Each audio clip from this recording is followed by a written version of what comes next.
Hello everyone, welcome to Krishna Coaching Center class 11 Political Science chapter number 6 citizenship. और इधर हमारा topic है universal citizenship क्या होता है।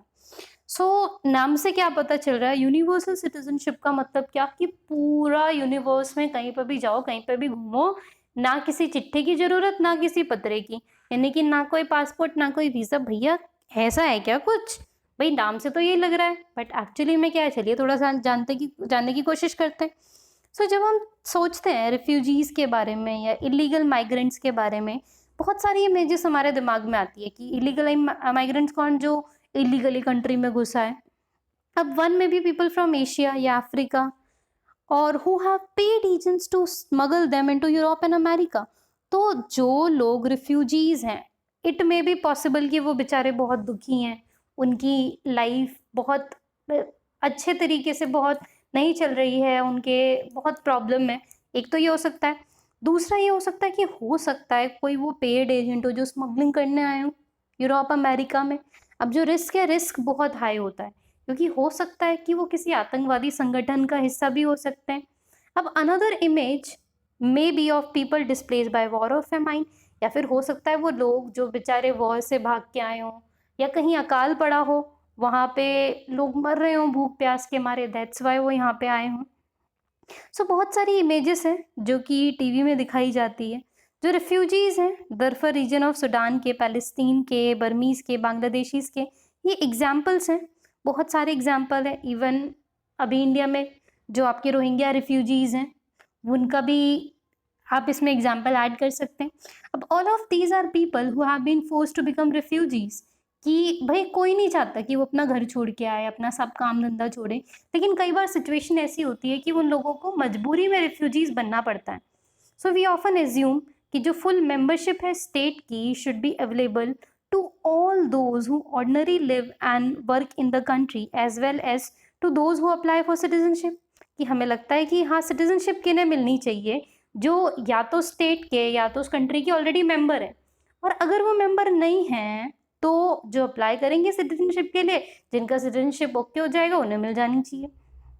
बट ऑल दो मेनी स्टेट में support the idea of universal inclusive citizenship, जो ग्रांट कर रहे हैं फिक्स क्राइटेरिया कि किस तरीके से सब काम होंगे, और जनरली कॉन्स्टिट्यूशन में, लॉज में ये सब चीज़ें लिखी हुई रहती है।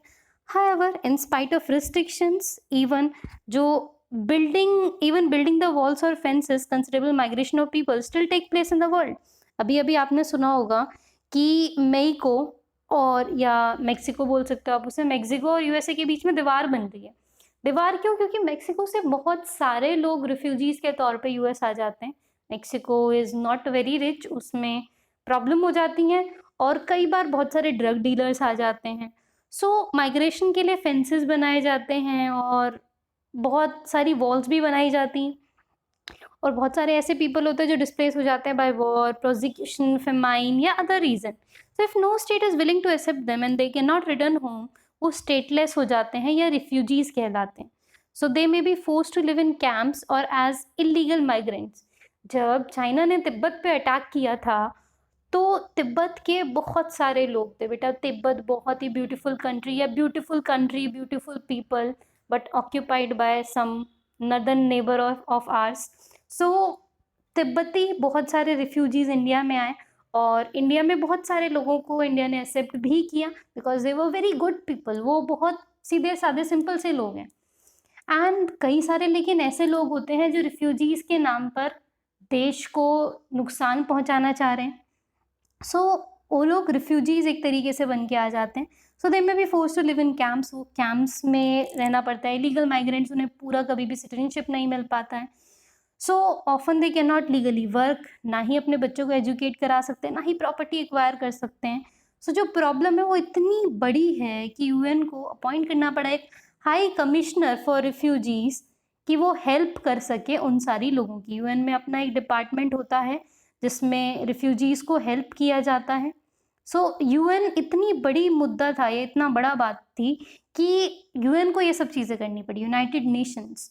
डिसीजन रिगार्डिंग कि कितने पीपल होंगे उसको एब्जॉर्ब किया जा सकता है as citizen in a country, वो एक difficult humanitarian and political problem है बहुत सारे स्टेट्स के लिए, कि भाई कितने लोगों को आप एक तरीके से देश में जगह दे सकते हो।